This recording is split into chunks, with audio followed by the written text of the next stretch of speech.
Welcome, everybody, to episode 233 of the You Can't Comp This NBA Trading Card Podcast.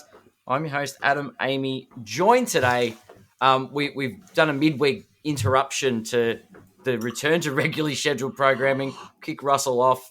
We're still hijacking the pod because we have a three-part series to complete. It's the three old guys talking ball. Welcome, Andrew Lewis and Dan Shea. What's up? We're ready. Hey. We're ready to talk. We're ready to talk centers. Big fellas. Well, the big guys. The cornerstone of NBA championships for many, many years until those young whippersnappers changed things.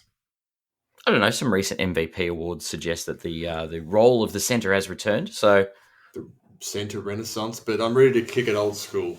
Whoa, are we now? Interesting. Just to bring everybody up to speed, look, I'm not going to dilly-dally too much with regards to what happened in previous pods. If you would like to hear those, you can go to both of our channels, either the You Can't Comp This feed or the Three Old Guys Talking Ball. Michael Jordan was obviously the number one picked guard. Who was the number one pick for? LeBron James. That's right. But they're the only spoilers. There was some interesting calls made, some popular opinions, some unpopular opinions, some old guy rants. You got to listen to that Ford podcast to find out exactly where we place Clarence Weatherspoon. Correct. Yeah, so go and check those episodes out, either Three Old Guys Talking Ball or on the You Can't Comp This feed. Without further ado, maybe we just get stuck into it. This is going to be drafted. Is it just 1, 2, 3, 1, 2, 3, 1, 2, 3, same as the last couple? Given I'm the guard, I got to pick the guards. Given you're the middle child, Andrew, you got to pick the forward, and today Dan gets to kick things off with the first pick in the centers. Hello, territory indeed. Center being such an important position historically, lost a bit of emphasis for a while there, and is coming back strongly in a slightly different form now. With the kind of skill sets we're seeing in big guys these days. Yeah. So, look, I think, there are a couple of really clear contenders at this, for this kind of top level. I don't think anyone's going to be unhappy with who they end up with the top three pick here. I have gone with the original, the dream, Kareem Abdul-Jabbar. Excellent. NBA champion with the Bucks and the Lakers, lots. Mm-hmm.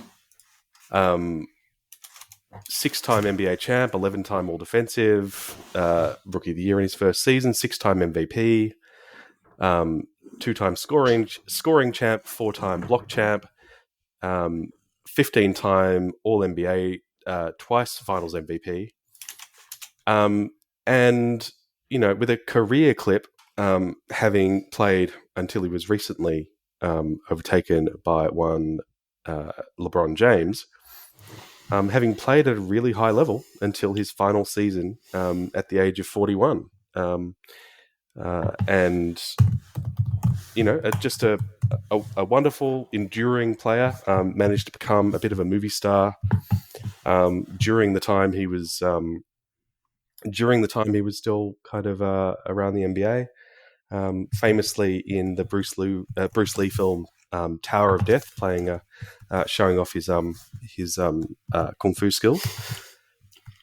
But just a fantastic player at both ends of the court. A player so good that they outlawed the dunk in NCAA play. Pretty crazy because of him.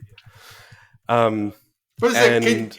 Can you imagine if they had outlawed the turnaround jump shot because of Michael Jordan? Insane. Utterly insane. And that wasn't even the shot he was known for, but it was probably the reason he perfected it. The trademark Kareem Abdul-Jabbar skyhook, often imitated, not as much as you might think. And there's actually one record, despite having overtaken his total points records and probably homing in on the longevity records that he hasn't yet eclipsed, LBJ. probably won't in his career hit the total field goals made. Because Kareem did it all from 2-point range. Yes. And just hit them at an amazingly high clip. That skyhook, Kareem was one of the not the first, certainly, but certainly one of the most high-profile players who famously kind of, played fast and loose with the truth about his actual height. And is rumored to be over 7 feet tall. That was pretty consistent, but rumored to be anywhere between kind of 7'2" and 7'5", depending on who you ask. Yeah. Also, I think famously historically underrated now, I think, and part of the reason is because he was never really one who engaged much with the spotlight. A famous grouch, actually. Yeah. Someone who wrote open letters about active NBA players when he was an active NBA player, like he was writing letters of complaint to the mail. He wrote a famous scree about Wilt Chamberlain not long before he had to play him, thoroughly outplay him, in fact, in that case. Goodness gracious. Must have been an important game. I think there's a really kind of interesting thing. If we think about the way he was portrayed in Winning Time, that kind of, very separate in many ways from the rest of the team, kind of grumpy. Yep. It seems to have been very true to his spiritually true to his kind of his demeanor and personality back then. Insanely competitive. Yeah. Very very private, gruff, but also very kind of internal. And actually, he's been he's mellowed a bit in his older age, and has written some very kind of insightful pieces about kind of culture, about NBA, the NBA, where it is, where it's headed, where it's come from. Yep. And I think has really kind of more been stepping into that role as elder statesman, while never really having leaned into any kind of official role with any team, which might be a result of how many bridges he burned as a player. Yeah.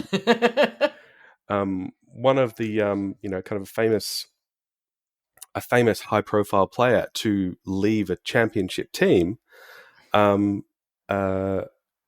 choice, right? Highlighting the player empowerment of that when he was leaving the Bucks for the Lakers.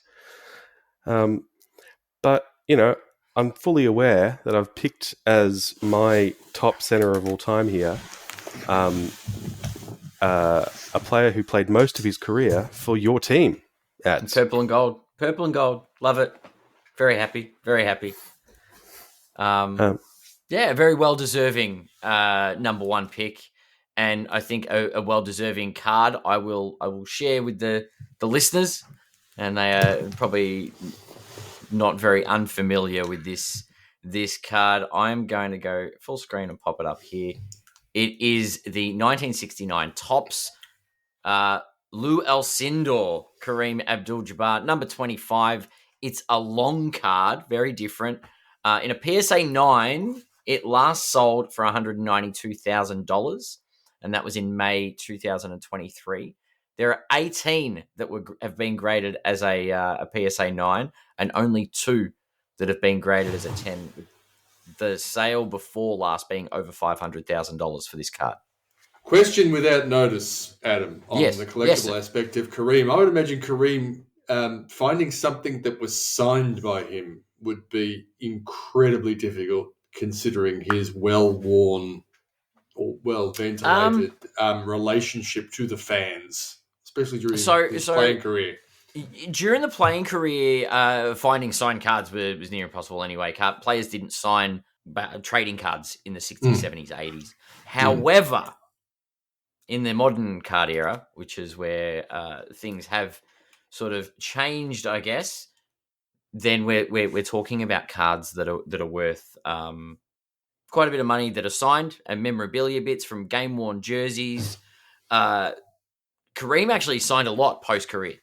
Okay. So there are, it's not as much as Magic did, Magic Johnson is renowned for probably being one of the most signed the most cards. Like, he just kept signing things.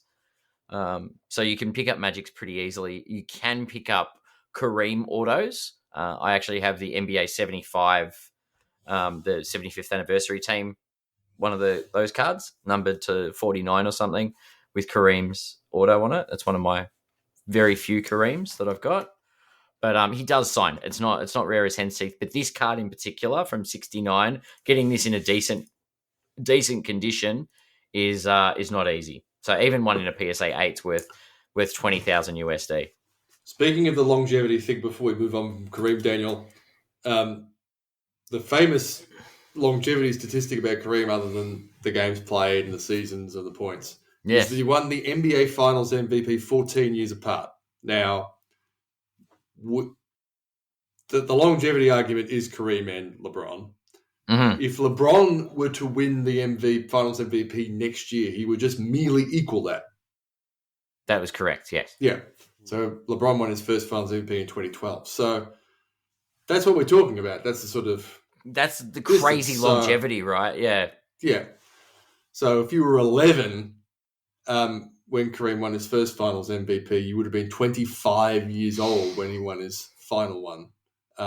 Against the defending champion Boston Celtics, with them clinching for the first time ever on the parquet floor. So Kareem is one of the 4 or 5 best basketballers of all time, unarguably. And it's always arguably.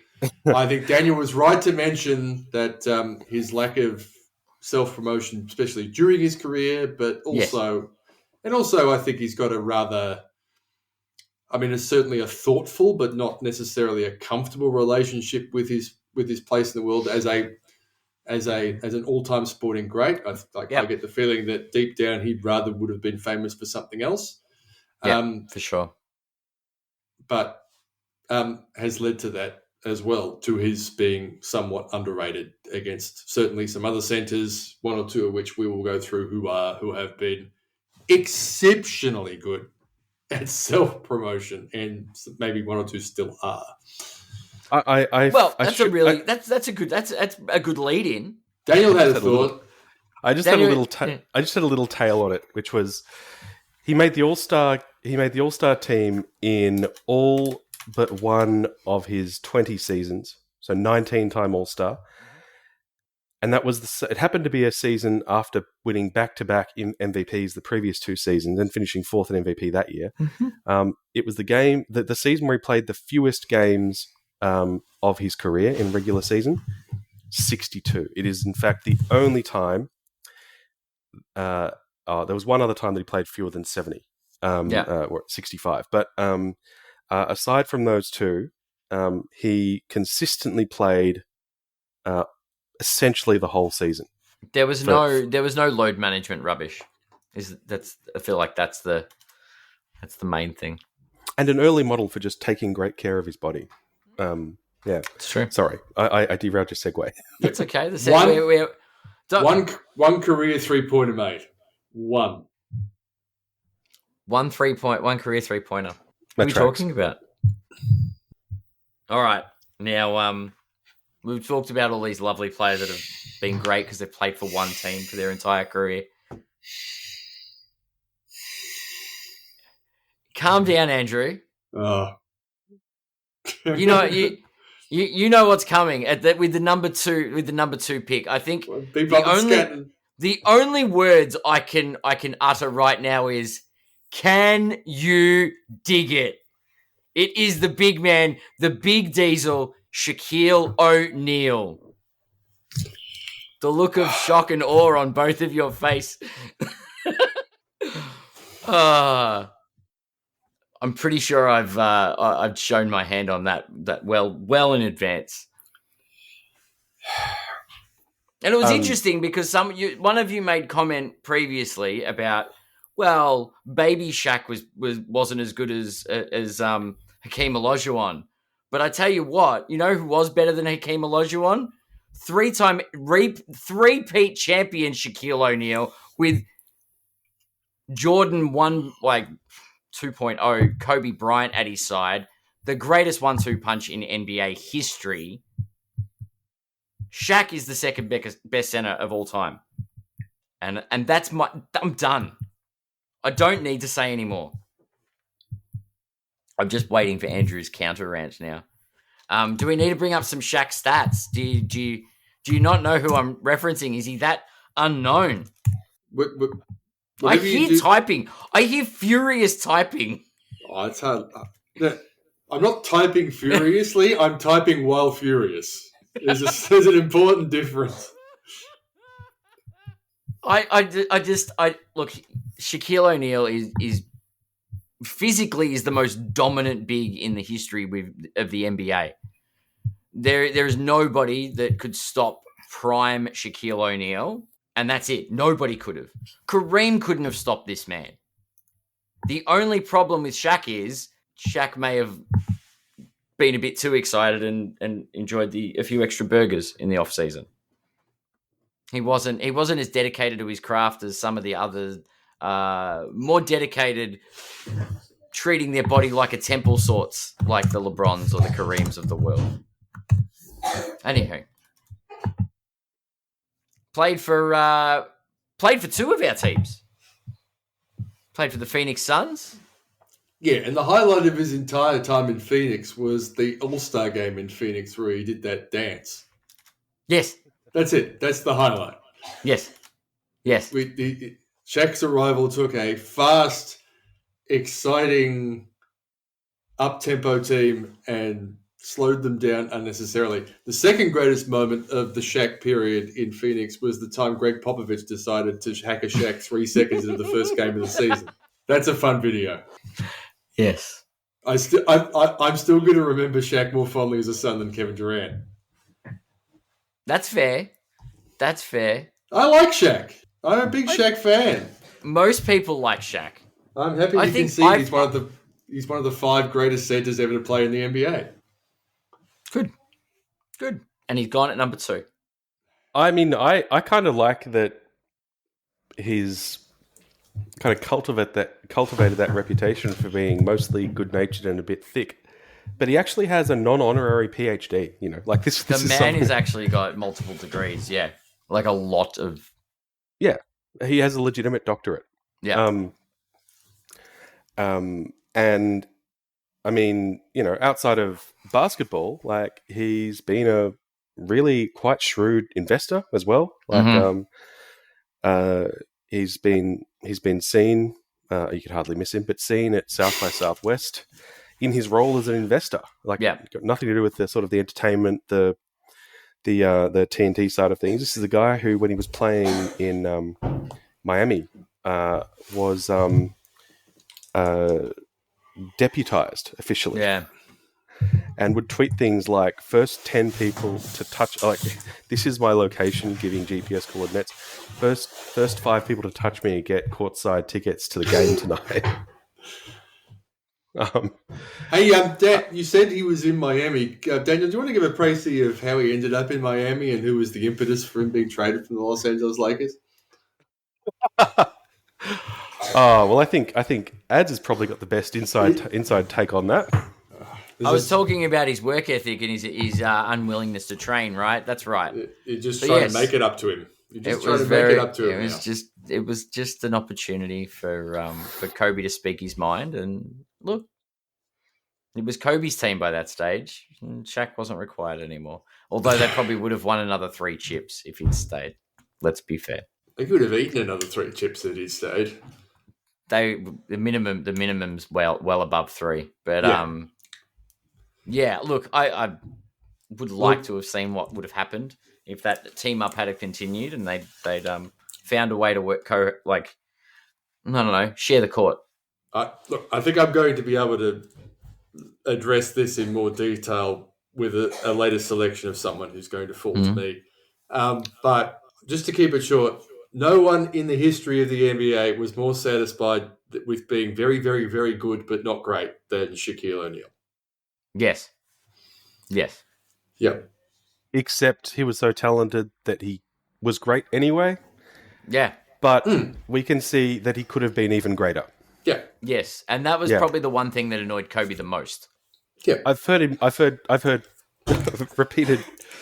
repeated or separate bits of footage where he said exactly that. Correct. So and it's just like we could all pick which legacy we'd rather have, which resume we'd rather have. But of all the NBA players in NBA history, Shaq's might be the life you have most wanted to live. He was like, I want to be Shaq. Yeah. Shaq had absolutely all the fun he wanted to, Yep. Spot on. Won 4 NBA championships, 3 NBA Finals MVPs. He was a great transcendent player. There were just other players I would have picked ahead of him. He got 4. Kobe got 5. And he let him know about it too. Anyway, this isn't about Kobe. I'm trying to make Shaq's mistake was he played in an NBA Finals for the Orlando Magic instead of against them. So that was a mistake. Yeah, it's spot on. And he was the first NBA center to move from the Orlando Magic to the Los Angeles Lakers. First number 1 draft pick that the Lakers acquired from Orlando. The second being Dwight Howard, and hopefully the third being Paolo Banchero. Anyway, I'm really trying to stir the old man rant. It's gonna be Markel Fultz before it's Paolo Banchero. Oh God! All right, so I'm gonna go across to the 1992 NBA hoops. Draft redemption, Shaquille O'Neal just got him with his suit on with his Orlando Magic cap. It's a nice card. PSA 10 last sold yesterday, funnily enough, for $450. Population count on this is 560. It's a nice, simple looking card. It's got the big number 1 on it, and I think it's a nice, simple thing that represents. Probably Shaquille O'Neal. I would have when I was. For that short, brief period, I was collecting cards because I used to buy NBA hoops, and that would have been the year. So I'd be like, I'm trying to pick this card. It would be you'd have to get it via redemption. The other one that's probably synonymous with our era is the 1B, the upper deck one with the 3 shots of him going up to dunk, the big black card from upper deck. Yeah, I mean that was the other type of card. The upper decks from like 92, 93 they were really good looking cards. That 92, 93 set was they were good looking cards. Very memorable too. They were like really thick, is what I remember. They were good quality cards. Getting this in a gem min will set you back $2,500.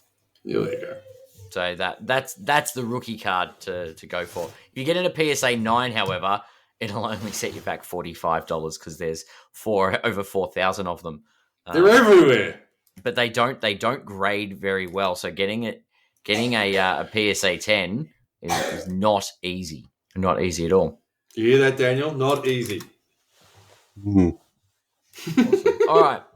Well, we might take a quick break, and then when we come back, Andrew can get things back on track with the third pick and see who's behind these 2 great Lakers.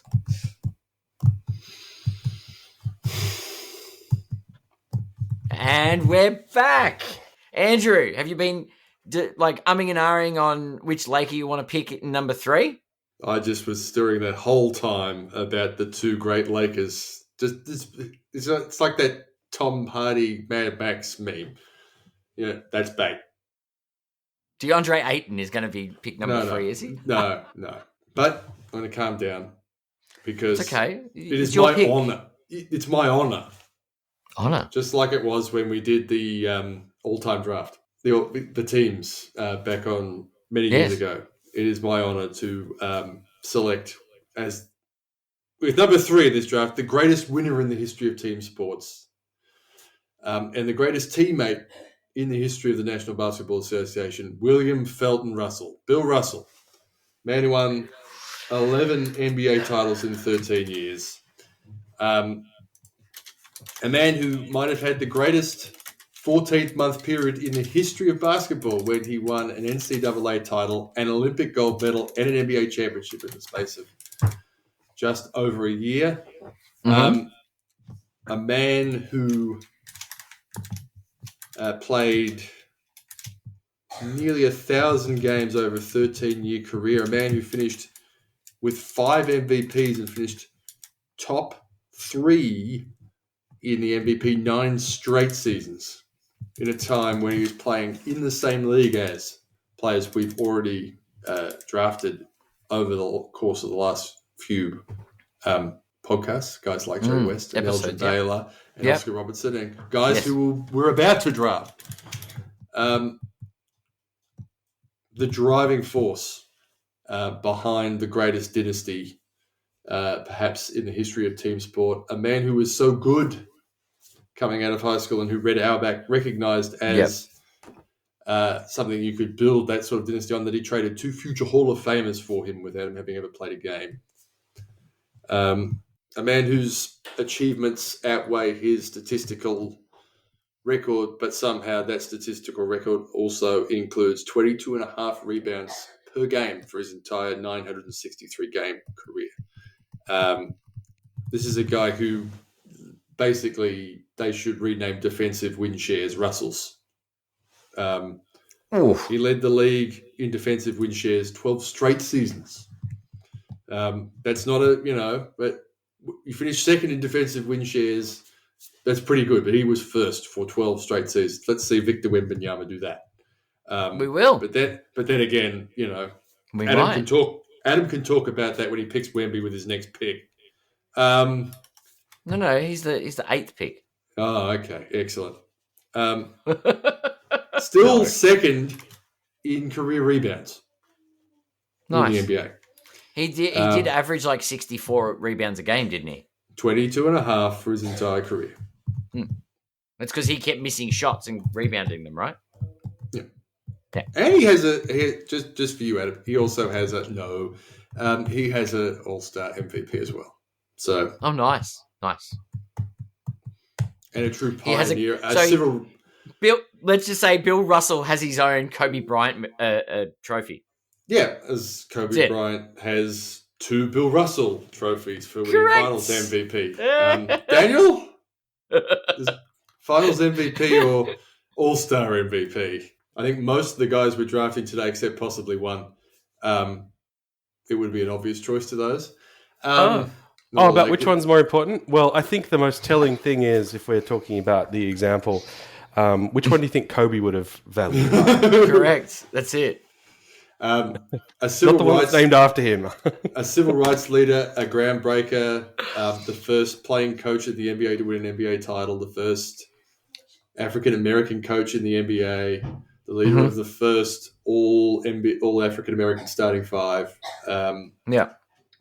Just everyone, if you're listening and you think I might be overstating his influence or anything like that, your 2 documents, visual documents that you watch is the Netflix Bill Russell Legend 2-part documentary, and then the Celtic City documentary, the first 2 episodes where it covers Russell's career.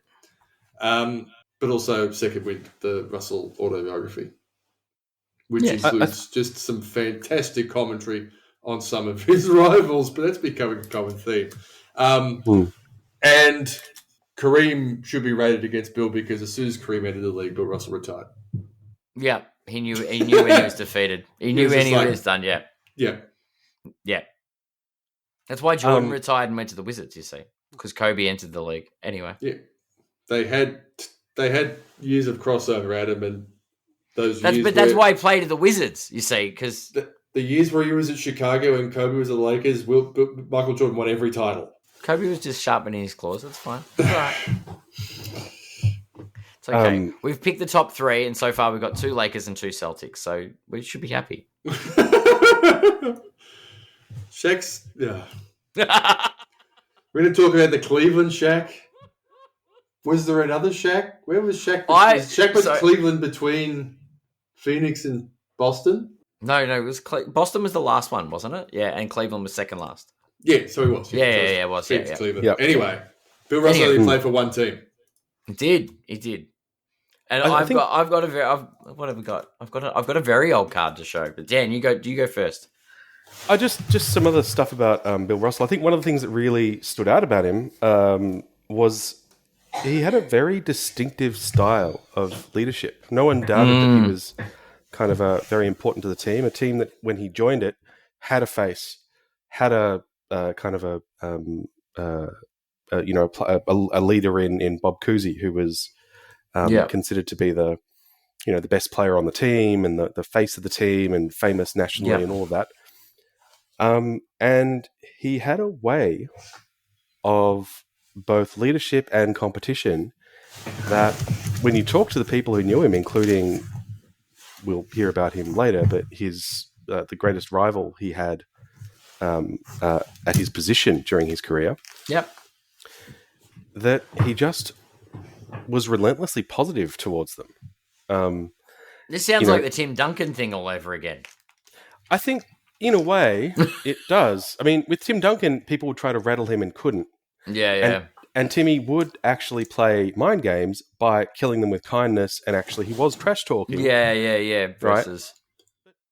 Look for the stories about Bill Russell trash talking. And this is a guy who was also very passionate about and involved with kind of the civil rights movement, who had his house broken into and trashed. Yes.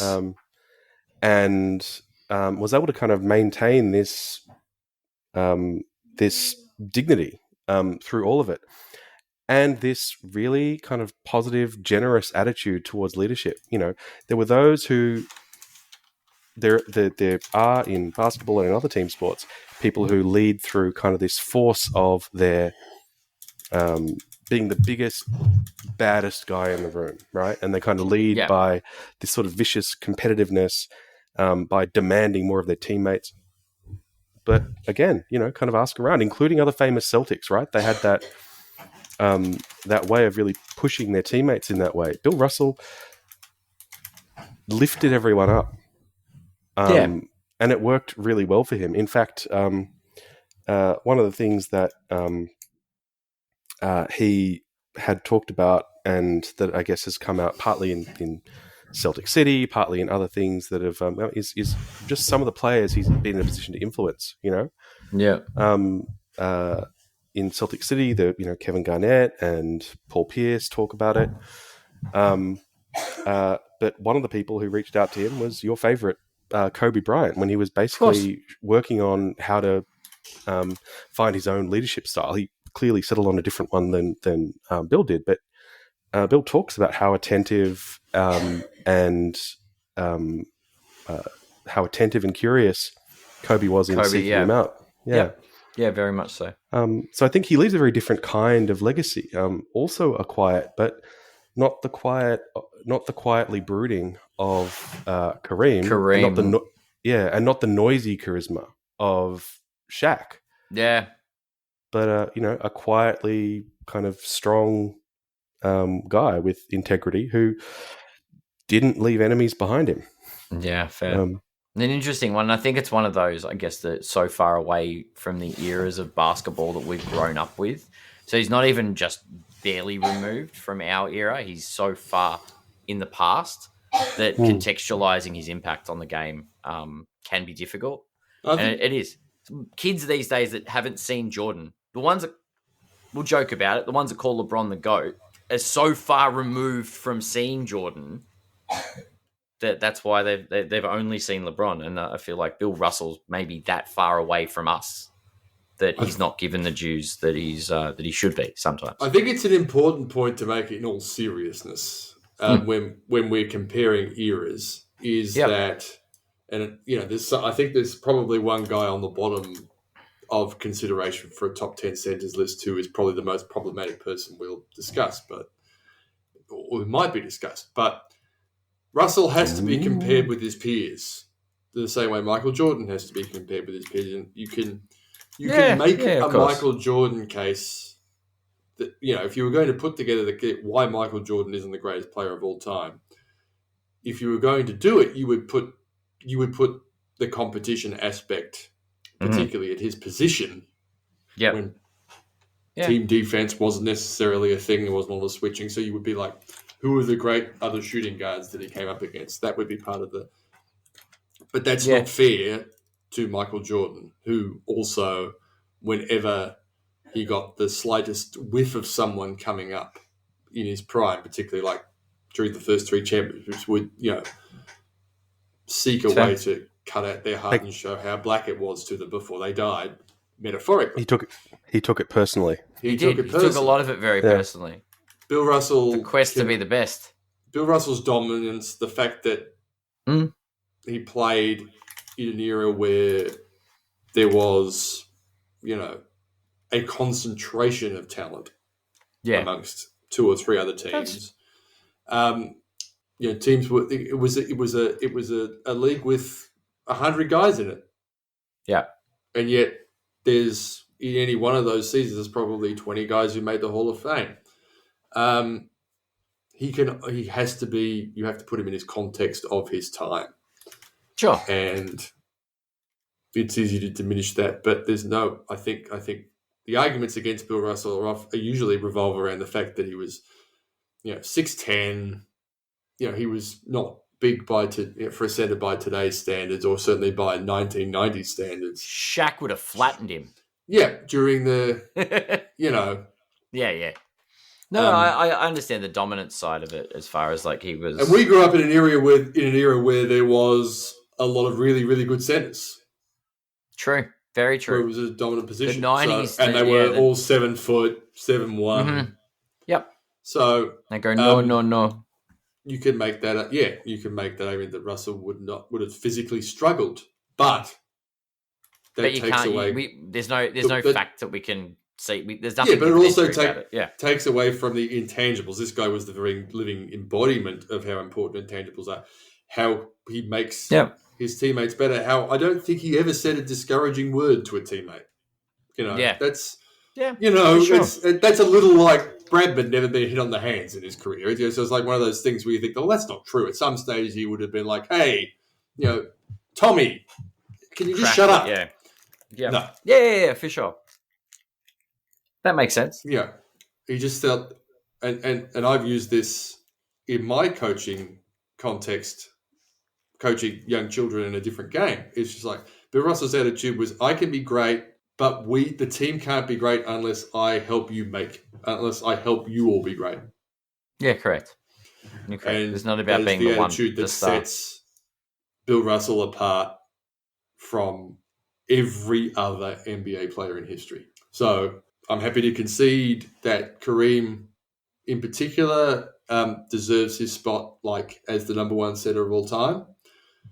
But if I had to take anyone from history in their prime and build a team to win a championship, I would give serious thought to Bill Russell over Michael Jordan before I think finally picking Michael Jordan. But that's the biggest compliment I can pay Bill Russell is they're the only 2 guys in the conversation for me in my mind. Interesting. Well, I've got a basketball card for Bill because, everyone gets their own card. 1957 tops, Bill Russell in excellent condition. It's a PSA 5. 165 of these. Very there's a few going around. There's not that many. The highest grade is actually a PSA 9, but I went with the PSA 5 because it's probably I use the term more affordable. The pop count is 165, and this last sold for $7,300 US. And that is in PSA 5. So there's like some dings in it. The centering's not great.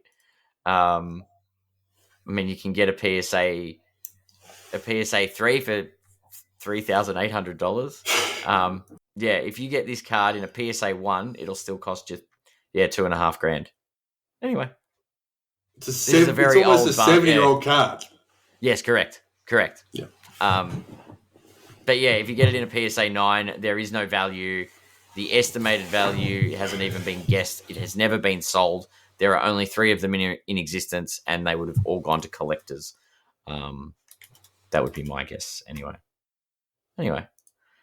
We've just spent a whole segment worth of time talking about Bill Russell. Good. So we'll take another break, and then we'll move into the second round of the draft, where we go 4, 5, and 6. Surely. We'll go quicker. All right. And we are back. Andrew, how are you feeling with your pick? I'm very happy with my pick, and I'm ready to be re-agitated. Oh, good. It's Dan's pick first. You won't be agitated yet. You get probably. Dan's obviously happy he got the first pick, so he could make me very happy. He could make me very happy. It's because this is possible. Because he'll make you very happy. I'll infuriate you. Yeah. Brace yourselves. Yeah. Clear. We're on to number 4. Is Andrew going to be happy, sad, or indifferent?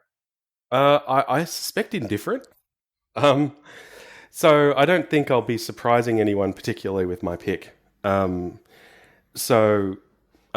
be picking the man with a million nicknames. I'm going to choose some of the ones I haven't heard before. Big Musty, the record book, Hook and Ladder, Whipper, Norm. Did I say the Load? Perhaps better known as the Big Dipper or Wilt the Still, Wilton Norman Chamberlain. The Load. I mean, really. Well, while we're keeping it 100, I've got a question. I can't ask it on a family broadcast. It was a different time. Far out. There's a time and place for everything, and it was called the 60s.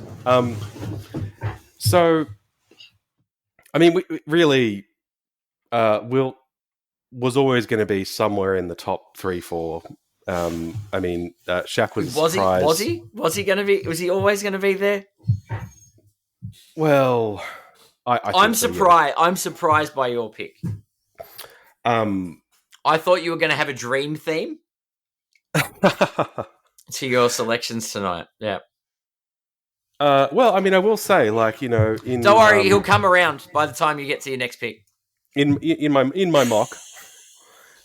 In my mock, I may have been considering him here, but took a bit of an audible because Wilt was still available. So, true. The human NBA record, basically. 7-time scoring champ, 13-time All-Star, 11-time rebound champ with a career average of 23 rebounds a game, or just shy, 22.9. It was a different time. 10-time All-NBA, 4 MVP, 2 All-Defensive, 1 time, just for giggles, he set out 2 and won the assist champ, led the league in assists. The only player who will ever score 100 points in an NBA game. The only player to have ever scored more points in a game than Kobe Bryant. Mm-hmm. I don't know if I'm 100% on the only player who ever scored 100 games. There is a situation where Doncic gets into a game, maybe LeBron is sitting out against one of these horrific defensive teams. I don't know. Well, I think there'll be another 80-point game. I think Kobe's. I think it's possible. It'll be done by a Laker. Austin Reeves. But this is a player who averaged 50.4 points in a season by himself, along with 26 rebounds. There are all of these great stories about Wilt, and I think we've talked about this on the 3 Old Guys Talking Ball pod a number of times, about how when we're talking about kind of historical significance, there's always this, okay, well, except for Wilt, who did such and such, right? When we're talking about this trivia, we really have to... And there are all of these great stories about Wilt because he was also one of the world's great self-mythologizers. The famous one about, look, maybe it was 19,999, maybe it was 20,001, but I slept with about 20,000 women. That he committed to in print. There was one point where he was going to fight Muhammad Ali in a proper boxing match. After he retired from the NBA, he was this close to taking work as a delivery man. He once dunked the ball so hard that it broke someone's toe. Not from him landing on them, I should be clear. The ball went through the basket so hard it broke Hall of Famer Johnny Red Kerr in the foot and broke his toe. That's the ball. Right. The load was delivered. He was so much stronger than everyone around him. He used to just like picking grown men up around and walking around while carrying them.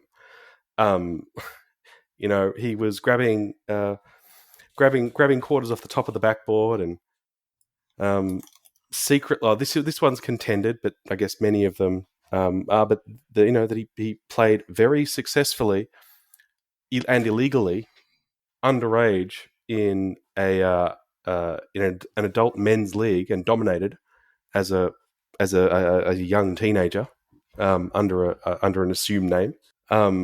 And I mean the stories go on and on. I mean, there was one point where a known weak point of his game was he was a poor free throw shooter. Yeah.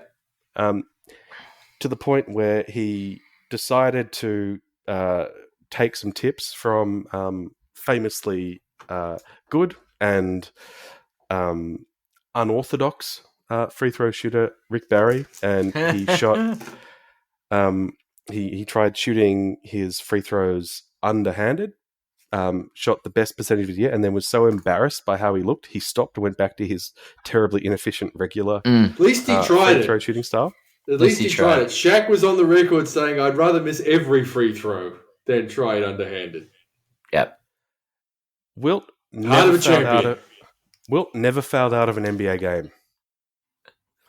Yeah, they never went hard enough. Obviously, well, he was just dunking the ball hard enough to break people's toes. But as soon as he got his fifth foul, he was a turnstile. Because he just straight up defense. That's it. No, because he played like that. That never getting fouled out streak was the most important thing to him. And I think there are a few things that are really important that really actually capture some of the things we've said about some of the other players that have been picked ahead of him on this list. Is that he really was someone who had all the physical gifts. Reputedly had in addition to everything else, he had a 40-inch vertical, and he'd been a track and field champ at the varsity level. And he was someone who was really, really enjoyed fame. He enjoyed, he played with, he engaged in publicity stunts. He played with the Harlem Globetrotters, and he was someone who very much enjoyed his fame. The showmanship of it, though, like the being in the spotlight, and of course. And he was a fascinating rival and great friend in the end, with Bill Russell, with such a different style. He was a kind of a showboat, and actually, I think something in the way Russell played him, there was a real strategy to it, because he played hard. He never, he didn't antagonize Wilt. He, in a way, kind of got under his guard. Their head-to-head record is not as one-sided as you might think, given the result, Russell's overall success. Wilt tended to underplay his general averages, but still outplay Russell on counting stats and things like that. Yep. But because he didn't win as much, that part of it is not really remembered. There's this idea that Wilt wasn't really a winner. Yeah. Take note, Luca. And I think, it's important to just remember that in addition to all of these individual honors, winning is important, right? He was also a 2-time NBA champ. It doesn't sound that impressive when you compare it to Russell's 11. Yeah, but if we remember that he was playing in a league with that historically great dynasty, sometimes in the same conference, sometimes in the opposing conference, and he still won those 2 championships. This is the player who won Rookie of the Year and MVP in the same season. Right? Yes. That's pretty crazy, isn't it? Did he win the MVP the year he scored 50 points a game? That's a good question. I don't. Oh, I know the answer. Probably not. No, no, he was second. Yeah. Who won the MVP that season? probably Russell. Yeah, it's also the season Oscar averaged a triple-double, but what a interesting season. Yeah. And it's so amazing. And again, I think I'm stealing Adam's lines from previous discussions we've had on the Old Men Talking Ball, 3 Old Men Talking Ball podcast. But it's amazing, but it's also true that Wilt has become underrated now. Ooh. Or is it underrated, or is it appropriately rated on the scale that we're measuring on, right? I think it depends on which group you're asking. That's true. The audience is definitely an important part. It's interesting. More than any other team sport, basketball, and particularly NBA basketball, it is. I don't know. The general feeling is if the championship is won by the team with the best, most dominant player, and if you can find the appropriate system and role players to put around that player, all the statistical description and physical description of Wilt is true. Yes. And yet, except for the year where he led the league in assists, which is the year when he was playing for Philadelphia, where they won 68 games and won the NBA championship, which was also the first year Red Auerbach wasn't coaching the Celtics and Bill Russell was. Yeah.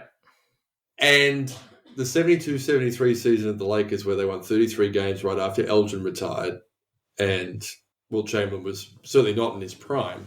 Wilt was vanquished at the most important moment every other time. Yeah. Yep. So Wilt, in one respect, is the most difficult to put in a historical context because I think we've all said, you know, the almost all NBA statistics should have an asterisk. So just like when they put up the list, it's just like not including Wilt. Because I feel like there needs to be a formula that you apply to each era, and I don't mean in any era in particular. I think each one has its own calculation factor that needs variables that need to be applied to it to see what it looks, what the stats look like. Anyway, I'll go into deeper detail about that. But the championships disparity between him and Russell is so stark. It's huge. Yeah, it's massive. Absolutely. Yeah. Yeah, but that's the self versus team. Record mindset, in playoffs. Right? Yeah, against each Simple other. Records in game sevens against each other. It's just I am great versus we are great. Simple. Yeah. What do you value? Yeah. It's a team. It's a team first thing. There's nothing team first about Wilt. That's as simple as that. This one is from the Vault. There's a story behind this one. The 1961 Fleer Wilt Chamberlain. I've got the PSA 8. No, the PSA 9 up on the screen. No, I don't have it on the screen. Let's put it there. Ta-da. Now, this card is important because there are 32 of them in the PSA 9. And the last one sold in December last year for $132,000. Now, somebody inherited their father's or their grandfather's basketball cards. And they got a near mint one of these out of a collection and had it graded, and it was a PSA 10. It's the only PSA 10 in existence of this card from 1961, and it has not yet been sold. It has been suggested that this card by itself is $1 million card that someone's just found in their since deceased grandfather's basketball collection.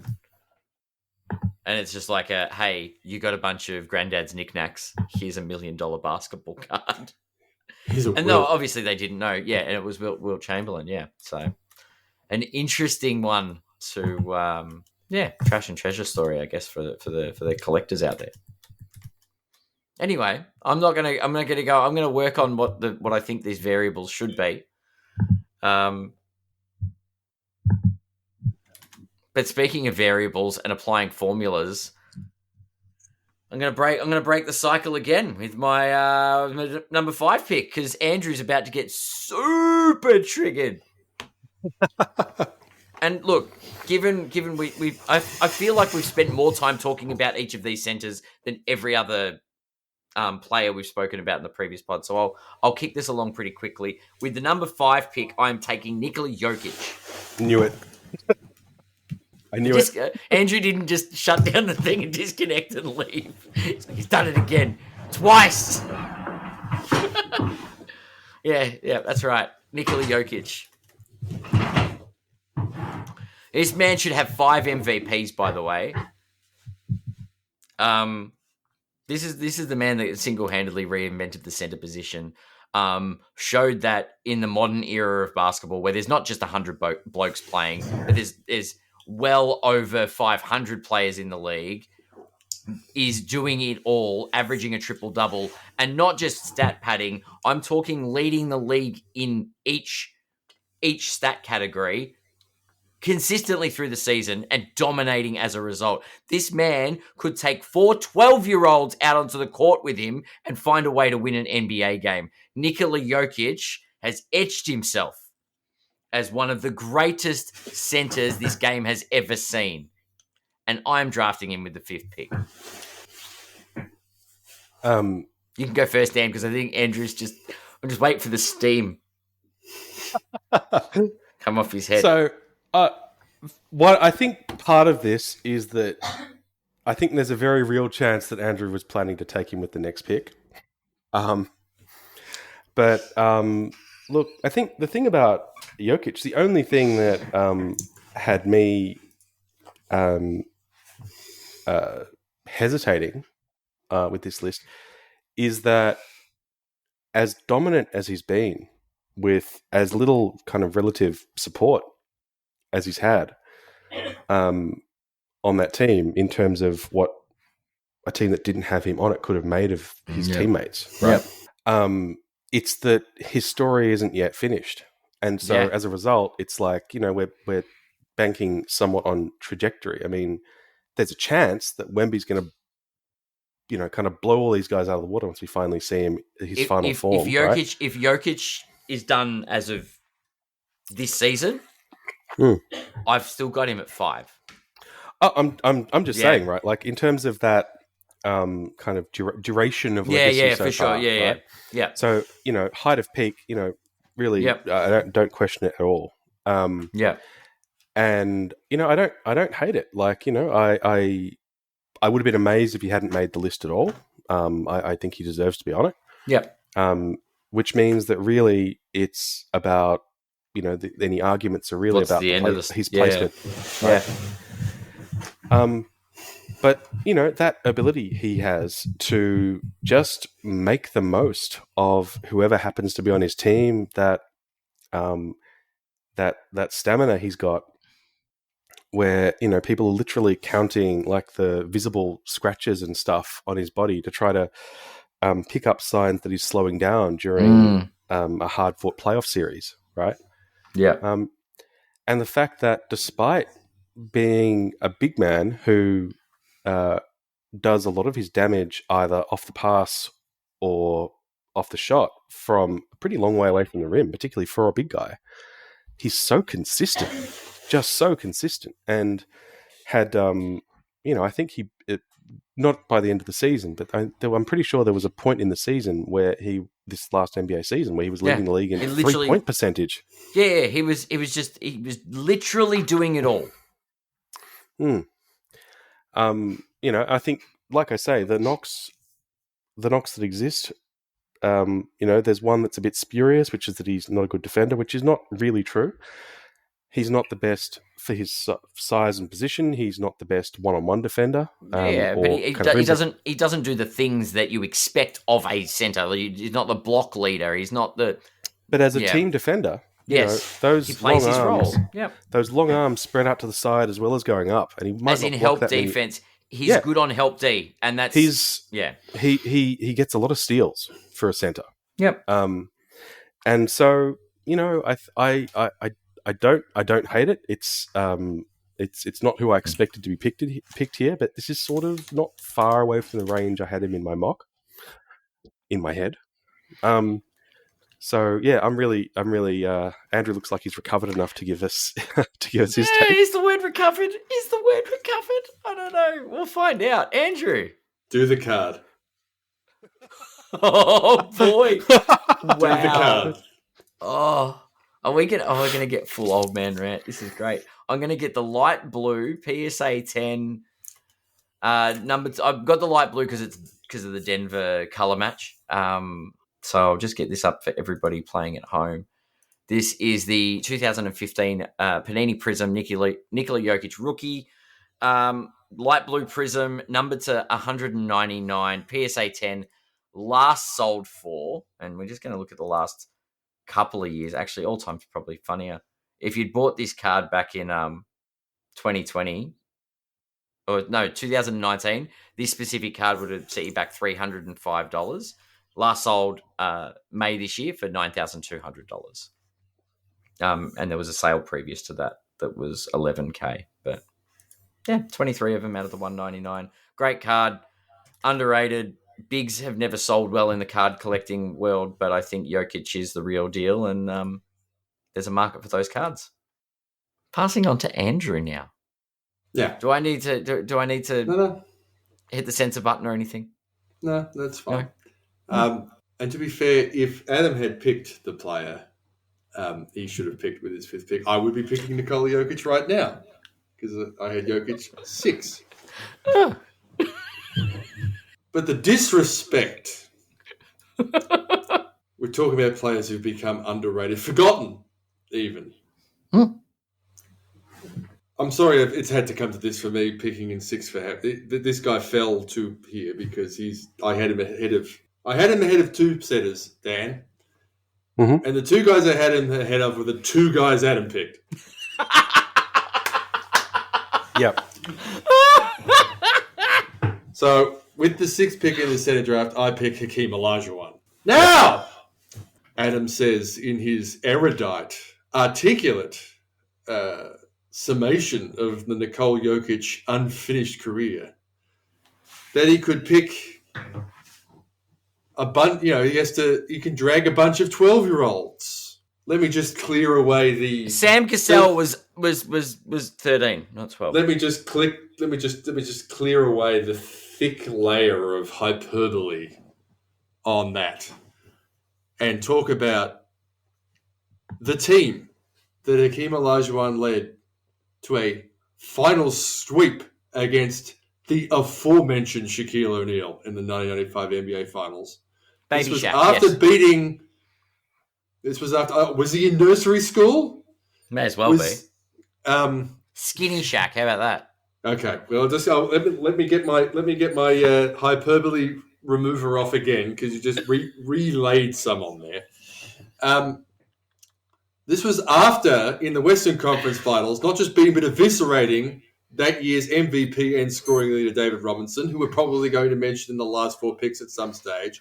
That was after beating in the conference semifinals Adam's boy, the 3rd best forward of all time, removed talking marks, Karl Malone. And that was before, in the first round of the NBA playoffs, beating, or I think it was the other way around, Charles Barkley, who probably just missed out on the top 10 forwards of all time. This is Hakeem Olajuwon's team that he played to those NBA finals, Hakeem Olajuwon. So his starting lineup was Mario Elie, who wasn't in the starting lineup a year before for the 94 NBA champion Houston Rockets. A washed-up Clyde Drexler, Kenny Smith, and Robert Horry. Now, remind me which one of those guys has a 50-point NBA playoff game. It's probably none of them, unlike one of Nikola Jokic's teammates. Big shot Bob's not a nobody. And the bench that he used that season was Sam Cassell, Charles Jones, and Chucky Brown. Now, Charles Jones and Chucky Brown's family might know that they played in that game, but not many people do either. In Game 4 of the 1994 NBA Finals, when he beat Patrick Ewing, who might also get mentioned in the last 4 picks in this draft, Carl Herrera played 25 minutes for the Houston Rockets. God, if I'd picked... So everything that's true about Jokic and his supporting cast is more true of Hakeem, who has 2 NBA titles, one where he won a 50-win team in every round, not a team that made it to the playoffs through the play-in in almost every round, like Jokic did for his NBA title. He beat Shaq. They played a competition. Hakeem was the better player. He won 2 titles. He was the best player for his entire career at Houston on his team. I'm just trying to locate. Can you help me with this, Andrew? But again, what season did Hakeem lead the league in assists? He never did. No, because he averaged 2.5 for his career, as opposed to Nikola Jokic, who averages a triple-double. Well, I'll get into my DeLorean, and we'll go back 3 or 4 weeks, and we'll re-record the guard pod. And then we can give Jokic his flowers, okay? No, that's unfair. What's a Nubian? You almost what? I didn't say that. No, I know. Yes. Look, to be fair, Hakeem played in an era where centers got center stats and guards got guard stats, except, Hakeem averaged nearly 2 steals a game for his entire career to go along with his 3.1 blocks.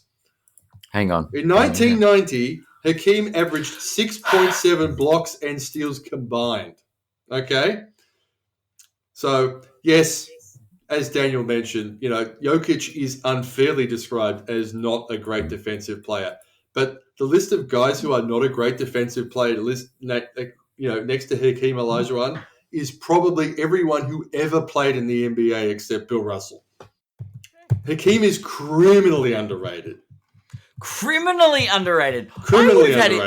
If I had your pick, I would have picked him 6'2".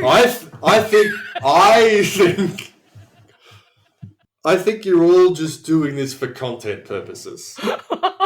I think this is a deliberate, cynical act to just get me angry because it plays good for the socials and your AI generated some AI generated picture of Jokic dunking on Olajuwon as if Jokic can dunk the ball. And that's not even taking into account Hakeem Olajuwon's, and this is another one for you young whippersnappers here and there. Maybe you could Google it and it's called low post moves. And by the way, if Hakeem played now, if 22-year-old Hakeem came into the NBA in 2020, Hakeem would have a 3-point shot. He was insanely skilled. Except for passing.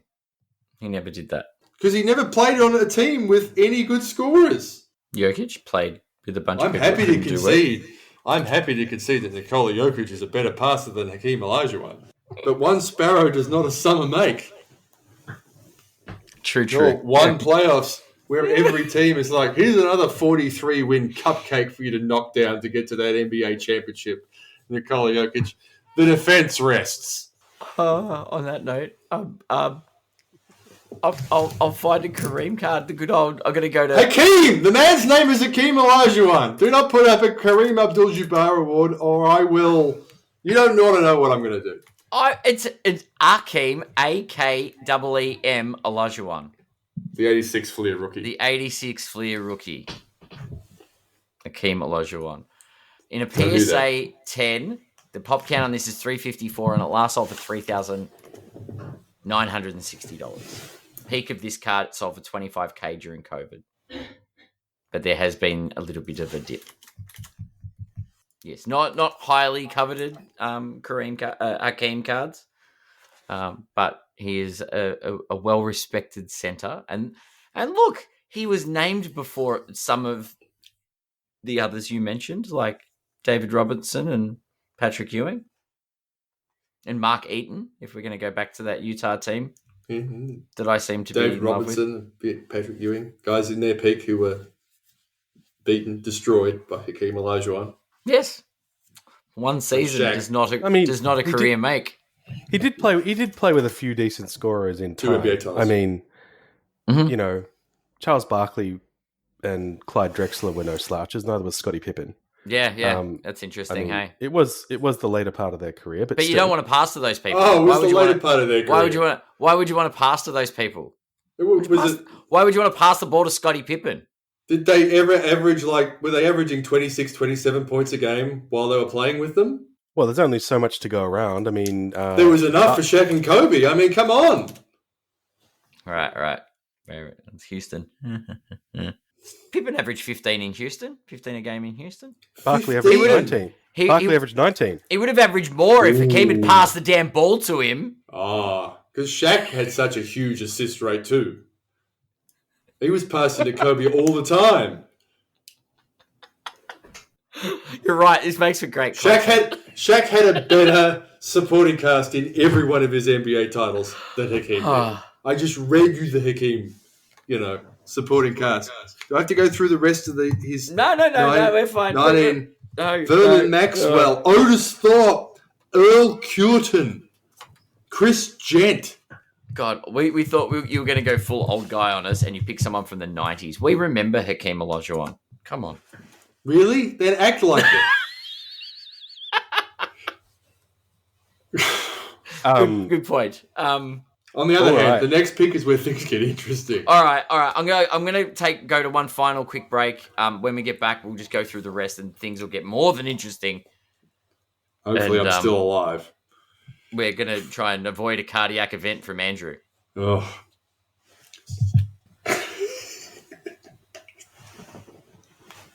And we're back.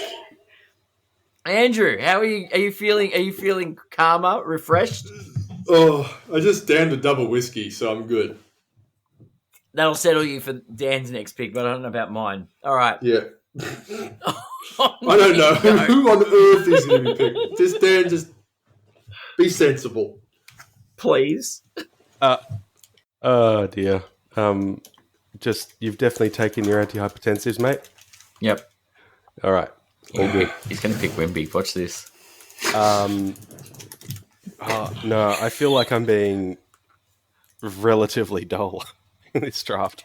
So, look, there were a couple of pretty worthy people I thought about here. I've got a feeling that the one that I almost picked here is going to get picked next. But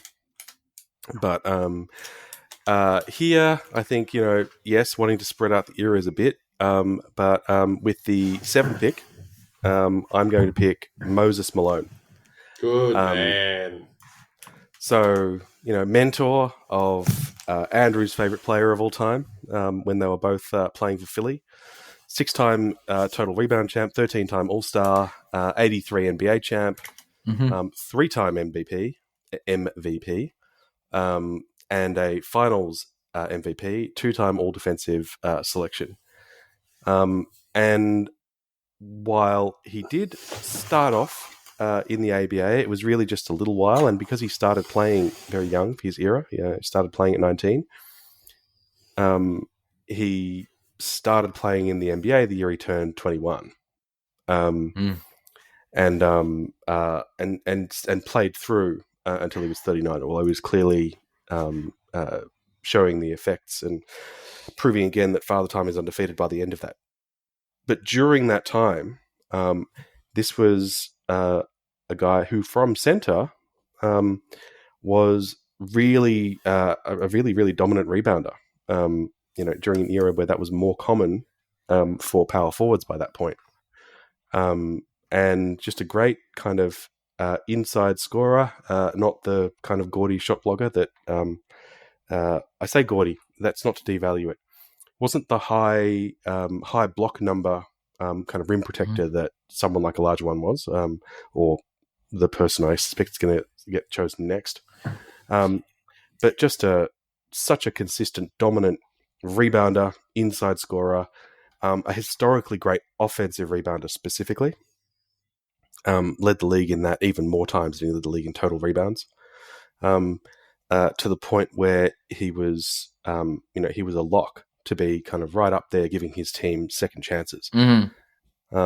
And for a guy who really wasn't, had a very, in some ways, very classic offensive game for a kind of a front court player, forward center, he was really kind of powerfully effective on both ends of the court. Not so much as a shot blocker, but again, someone from that center position who averaged close to a steal a game, and 12.3 rebounds and 20 points over a really long, very, very physical career.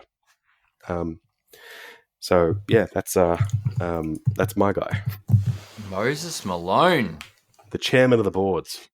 No one maximized their potential performance probably in the history of the NBA more than Moses Malone.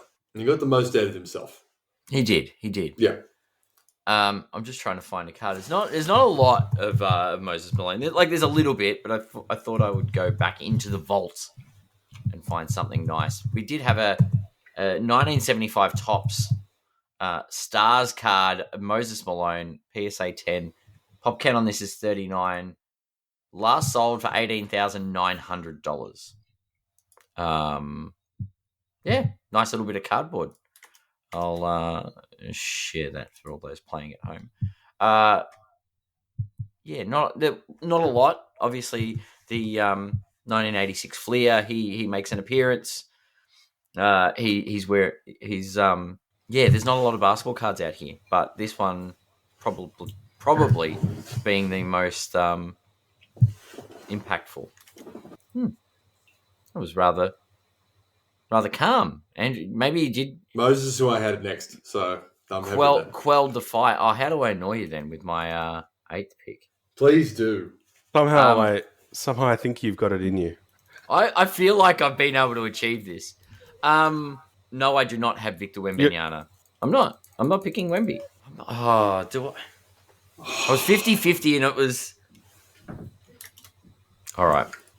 I'm gonna do something. I think Andrew will actually be really calm for this one. At number 8, I'm gonna pick Bob McAdoo. I'm just actually picking someone's a center, 5-time All-Star, 3-time scoring champ, 2-time NBA champion, 2-time All-NBA, 72-73 All-Rookie, Rookie of the Year in 72-73, won the MVP in 74-75, and was part of the NBA 75th anniversary team. No violent reaction, Andrew? No, you just made my next choice really easy because I was getting torn because of who I had. Was McAdoo one of your final selection points? I had McAdoo on my list of players for consideration, but I was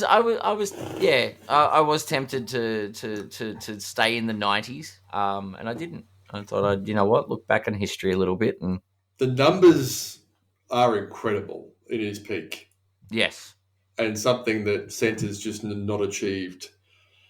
Really, I mean, the only guy since Kareem who has put up Bob McAdoo-like scoring numbers is Joel Embiid.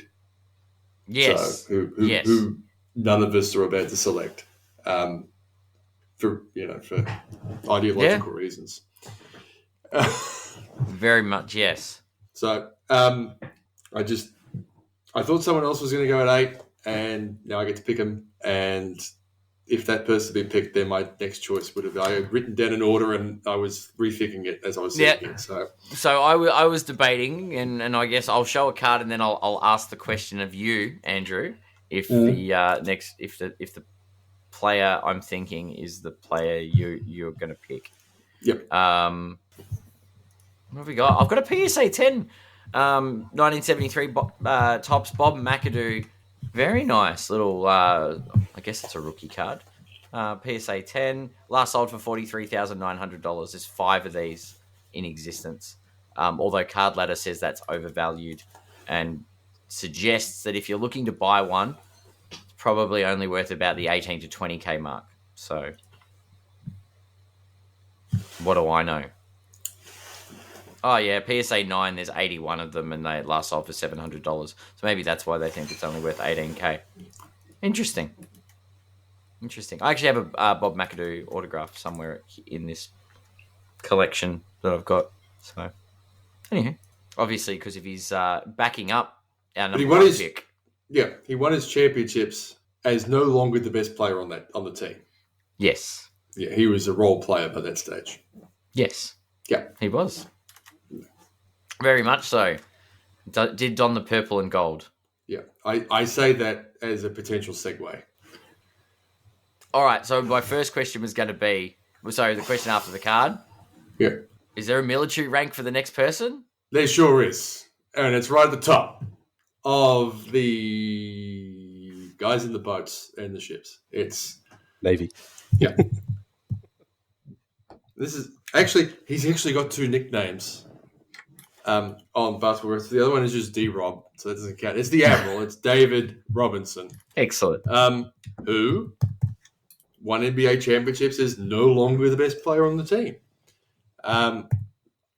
But before he got injured in the season that ended up hugely contributing to San Antonio's draft position when they were able to get Tim Duncan, there was a 7-year peak of David Robinson. Remembering he didn't start in the NBA until he was 24 years old. He played 4 years at Navy and then did 2 more years of military service. So he was 24 when he played his rookie season. So by the time 95, 96 came around, which was his last year of his proper peak, he was 31 years old. So, but again, he almost averaged 30 points a game in 94, didn't win the MVP that year. It was the year Hakeem won it, and then he won the MVP the next season, famously scoring, I think, 73 points on the last day to win the scoring title and take it away from Shaq. Another incredible defensive player. That 92 season, he averaged 4.5 blocks and 2.3 steals when he won his Defensive Player of the Year award. 4 times All-NBA first team at a time when it was not a slam dunk, to mix a metaphor, to be the first team. There was competition. Yeah. And they named one center. They're like, hey, let's change the rules so we can name Ewing and Robinson and Elijah won all to the All-NBA first team. So there we go. It got better. Give the people what they want. But clearly an incredible scorer, an incredibly skilled big man. I think another one who, if he had come into the NBA in the mid-2010s, would have developed range and would have developed a three-point shot. Actually, in 1994, he had 10 threes and took 29 of them. So there's some indication that he might have developed some three-point range, very much so. And then Tim Duncan came along and helped him win 2 NBA titles at the end of his career when he was just helping out. But just doing his that thing. Season where they won when they won the title, he was 4th in defensive player and 12th in MVP voting. He probably was behind Tim Duncan in both of those awards, but still a very significant part of that first San Antonio Spurs NBA title. And someone I'm very comfortable taking at 9 and very comfortable not having to sound like a grumpy old man for my last pick amongst the 30 players. That is your final pick. And I'm going to go a bit different, I think, with the card selection. I am going to mix it up a little bit. I should have gone for a different card now I thought about it, but I'm going to go with the Scoring Kings. I probably should have gone that for Shaq, let's be fair. That's Jordan synonymous with this card. But the 1992, 93, or 93, 94. 93, 94 Fleer Ultra, David Robinson, Power and the Key. Raw, last sold for $23. The Michael Jordan's the big card because it's worth $2,000 or something. In a PSA 10, this last sold for $1,500 US, the Scoring Kings. But traditionally they go into about the PSA 9 mark. And the David Robinson in a PSA 9 are sold for $315. So Scoring Kings, another one of those cool looking sets where from the 90s where the Jordan's worth a lot of money and the rest of it's just easy to collect.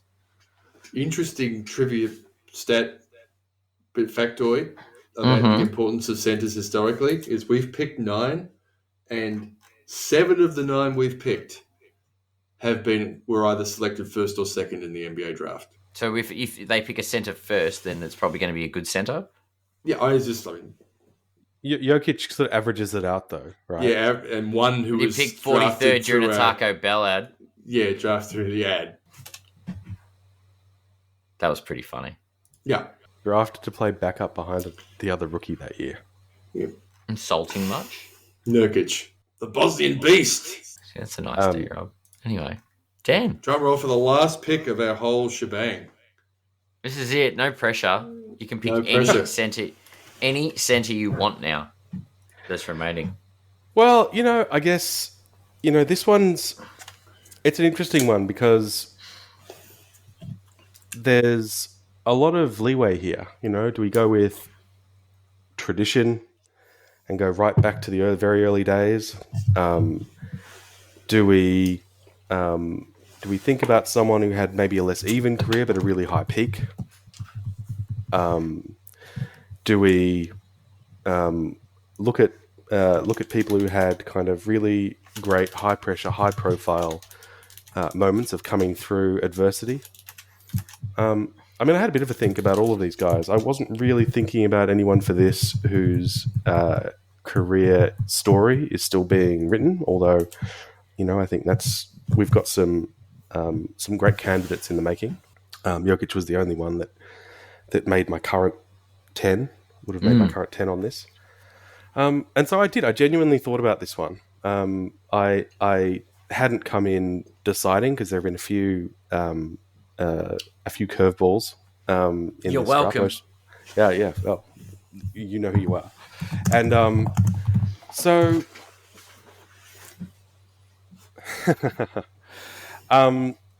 so I thought to cap it off for the last pick in this draft, I thought I would actually give a nod to tradition. The first great Laker, George Mikan, responsible for the NBA titles that the Lakers count, but were not won in Los Angeles. Hey, it's enough shade out of you, all right? There's a... so he won 5 titles with the Timberwolves. Excellent. In an era when no one dunked,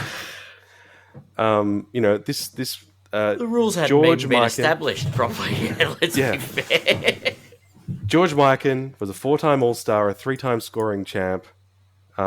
Between the BAA and the NBA, won 5 total championships. An All-Star MVP,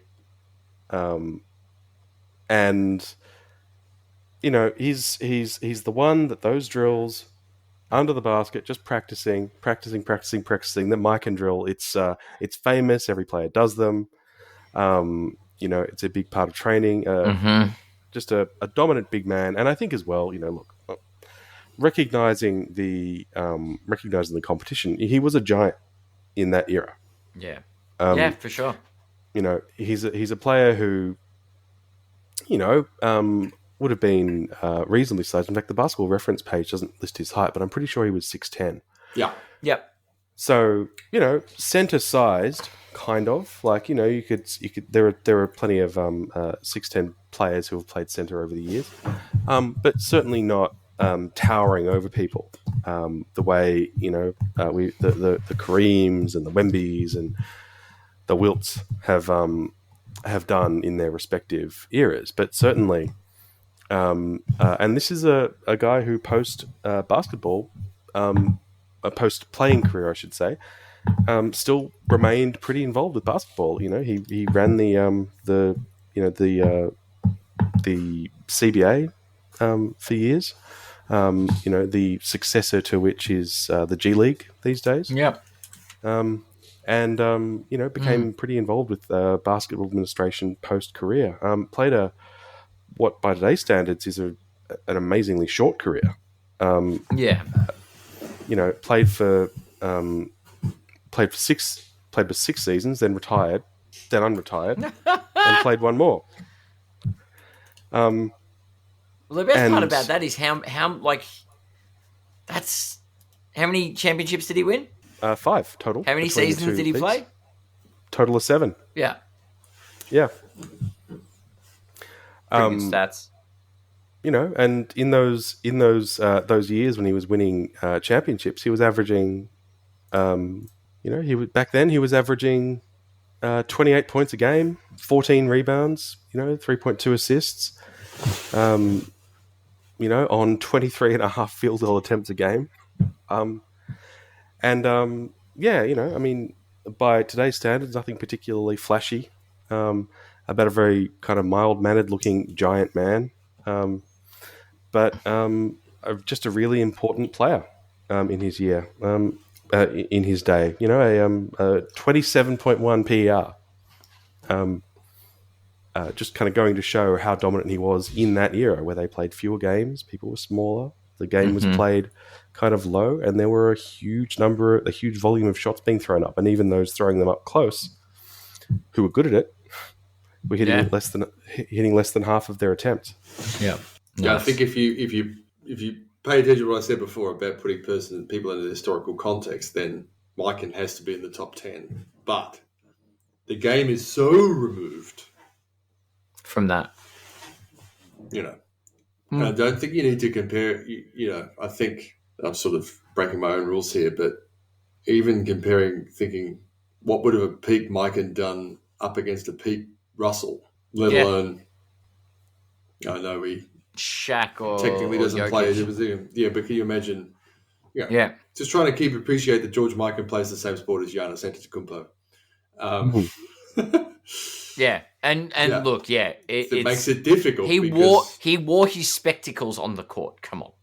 Yeah, well, it's a nice bookend because the guy drafted at number 1 wore goggles. Yes, wore goggles. So, I do have a card. I found a card. They made cards back then. It's his MasterCard, isn't it? Clever. I like it. No, this is a 1948 Bowman. George Mikan, number 69, mint condition, PSA 9, because it's got a recent sale for it. Last sold August 23rd this year for $524,500. There are four of these in existence, right? So that's in near mint, like the nearest to near mint you can get. One tiny little defect. There is a PSA 10 that was sold back in 2015 for like $400K, but the estimated card ladder value puts this card at an approximate $2.5 million. There's one of it. And in case you didn't get the memo, in the previous episode, we talked about the final auction price of that Kobe Jordan. That went for $10.6 million.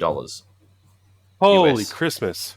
Plus buyer's fee, it was $12.9 million US. Anyway.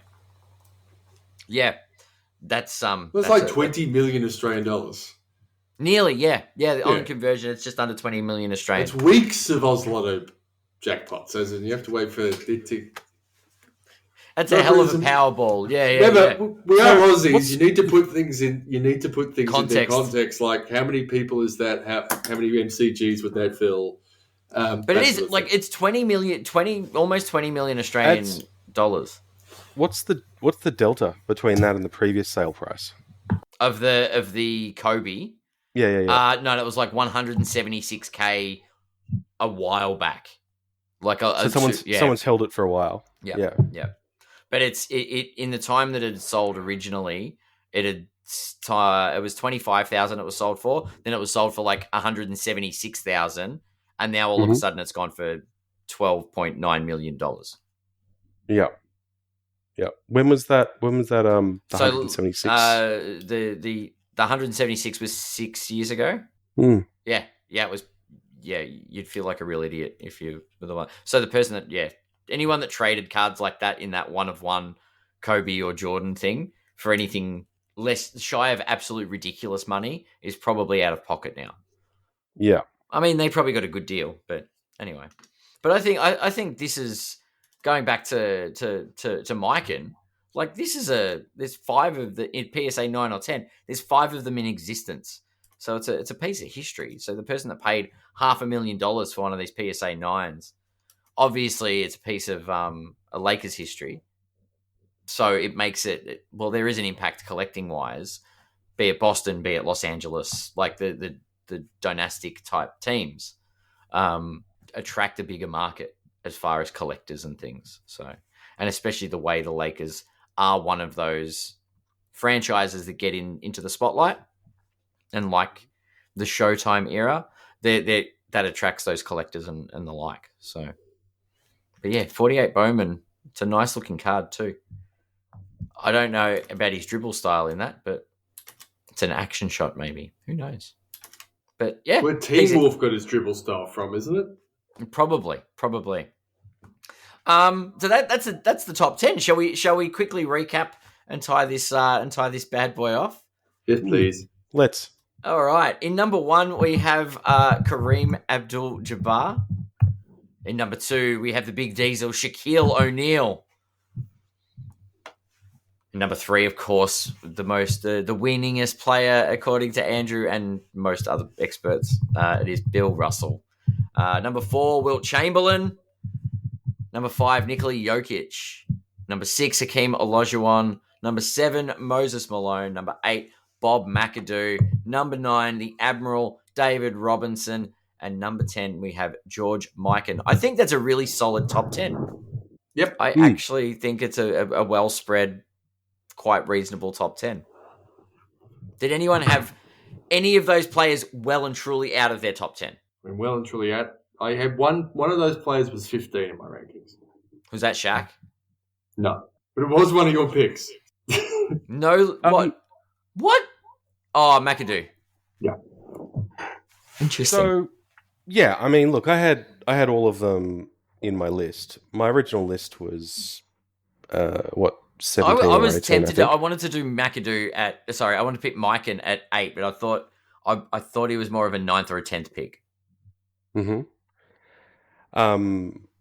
But like, I'm not mad at it. Like, all of them would have been in my top 10. And McAdoo's it wasn't in my top 10, but he was, kind of in that area. And, it does come down a little bit to that, looking at peaks as well. Like, he was just a fantastic scoring big man in his day. I think one of the things about the center draft is that we've got this interesting interesting position where the pool for center is kind of half as big as it is for the other two kind of categories, right? Because they're really two positions each. But it's such an important position that the top few, right? There are some names that we're just going to have to be in there in some order. But because it's only one position, there's also this kind of there's a lot of variation the around drop off the edges. Is quite quick, or just where you've got to kind of make these compromise. We have historically and still really the most important defensive position. Most of the greats are great and memorable because they weren't only good on that end of the court. The scorers as well as to the point where we've got a few, and I guess McAdoo would fall into this category too. But McAdoo and Jokic, who are really most known for their contributions on the other end of the court. Yeah. Every time they do the voting for the Defensive Player of the Year, they let us know they still think it's the most important defensive position on the court. So, not bitter. But I do find it interesting that, there are some really great one end of the ball defensive centers who didn't quite make our list. And in fact, looking at some of the people who missed by not very much on my list, none of them really fall into that category of the elite one-way players either. So, yeah, I mean, I think on balance, I'm pretty happy with the list, and I was expecting a bit of chaos sort of in the tail end. And I think we delivered. Yeah, I'm like, if McAdoo hadn't been picked, I wonder who the next person was. Was Ewing? If I'd picked McAdoo if I'd picked Mikan instead of McAdoo, who do you go with your 10th pick? Because that 10th pick is the interesting one for me. I have Ewing at the next name that I was going to pop up. So I had a couple. So the two, like a few of the ones I was referring to when I was talking, because I really was genuinely a bit torn about this. So others that I consider, Ewing was one of them. Yeah. I was thinking about like wanting to give a nod to kind of more distant history. I kind of think of because he played when we were teenagers, right? Yeah. And so yes, Ewing was kind of close to getting, but I was also trying to think about some of the players who played longer ago. Bill Walton was someone I thought about when I was thinking about Walton's kind of an interesting one. Yeah, a high peak, because if it wasn't for his damn feet, he was a player who'd get on the court and do. He was very versatile. He was a great defensive player. He was a great facilitator. So we left Luke Longley off, by the way. He's gonna start his own documentary on this now. Indeed, we did. That was a feature, not a bug. But still, like, I think Bogut before Longley. Bogut before Longley. Yeah, I think that's even in. I think they both agree on that in the Bogut doco thing. They both worked on. Agreed. Anyway. Agreed. But I mean, I also thought about. I also found myself thinking about Dave Cowens and Willis Reed, and and then also starting to think about some of the other kind of old timey guys, your Unselds and Thurmans. It's interesting that we're talking about old guys because Jokic is the only young guy that's on there. Oh yeah. So, but when we're talking about a 75-year plus history, right? Like, yeah, true. I think we've done well to take from all, because you look, Kareem, Russell, Wilt, McAdoo, older. Malone, Mike, and we've taken a lot from the older. Got two from the sort of the 90s. Well, Shaq's the 90s, 2000s. Shaq would be the second youngest. Jokic, obviously the youngest. But we've talked about this, how the center position is Ewing, sort of, it was a dying craft. Ewing was the next one I had. Yep. Yeah.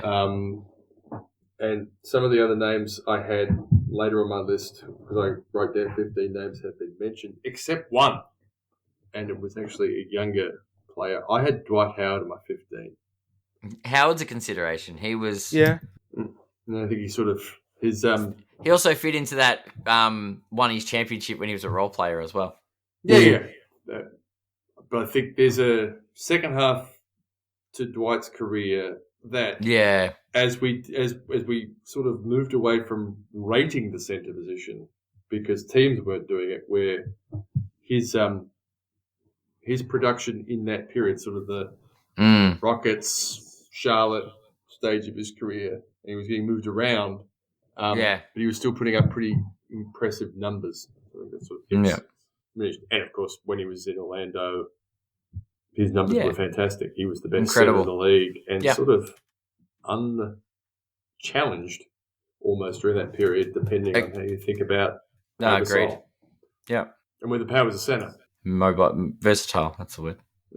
Anyway, awesome. All right. Well, that was an interesting experiment. Feedback is Russell's happy for us to take over the pod whenever he is MIA. So I will extend the invite yet again should the opportunity arise and present itself. This has been a bit of fun. I've enjoyed it. We'll have to find anything to. Yes, you sir. want to make sure those you can't comp this listeners know that it's September now. And we were only like 6 or 7 weeks out from the NBA season, so the pods are coming. Yeah, but at end of September, early October, we've got our preview pods, which are always incredible as we go through every team. I guarantee there'll be more cranky rants from me if that's your thing, and really, if it's more not, me shit stirring Andrew trying to get those rants to happen. Yeah, and if cranky old man rants from me aren't your thing, then that's disappointing. That makes me angry. Shake your fist at the sky. Come on, shake your fist at the sky. We'll go through every team and sort of place the order, and it's all predictions wrong, all your money back. So it's an entertaining. Please it's a long listening. pod. It's a long pod. I would highly recommend that listeners do just hit the subscribe button. It's a pod every couple of weeks. The preseason stuff is coming. It's going to be a lot of fun. So they're two of our favourite pods to do every year. Their previews with the least in conference first, then the best in conference. Lots of well-worn Well worn. Say over and over again. Very, very much. Although my tune on Luka Doncic might change this year. Might be a little different. Might be slightly different. We've come to an alignment where we've got shared goals. Promise you a different theme to our Lakers preview this season because I'm not going to be like they're going to go as far as Anthony Davis can take them. Yes, I reckon that the Dallas preview might sound similar though. I'll go as far as Cooper Flag can take them. Anthony Davis can take Cooper Flag, can take them. I don't know. This is weird. Anyway, thanks guys. Appreciate the collab for the last 3 episodes or 3 episodes. I think Russell and I did one in between. But yes, it's been a lot of fun. And if you haven't done so already, everybody please check out 3 Old Guys Talking Ball, where you get to listen to me, Andrew, and Dan go on about basketball. Till the next episode. See you guys later. Where's the stop button? And you got to keep that in.